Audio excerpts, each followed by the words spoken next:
আসসালামু আলাইকুম শ্রদ্ধাভাজন। আপনারা সকলে কেমন আছেন? ফেসবুকে নিউজ ফিডে কয়েকটা জিনিস খেয়াল করলাম। মাইক্রোপ্লাস্টিকের কথা। যে আমরা টুথপেস্টে নাকি অনেক ধরনের মাইক্রোপ্লাস্টিক পাচ্ছি। আসলে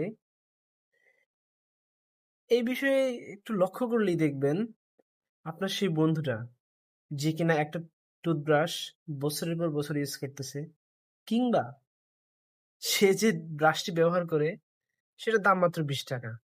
অর্থাৎ এমন হতে পারে যে সেটা অন্যজনের ইউজ করা ব্রাশ। সে কোনো রেল স্টেশন থেকে বা ট্রেনের ভিতর থেকে ৳20 কিনেছে।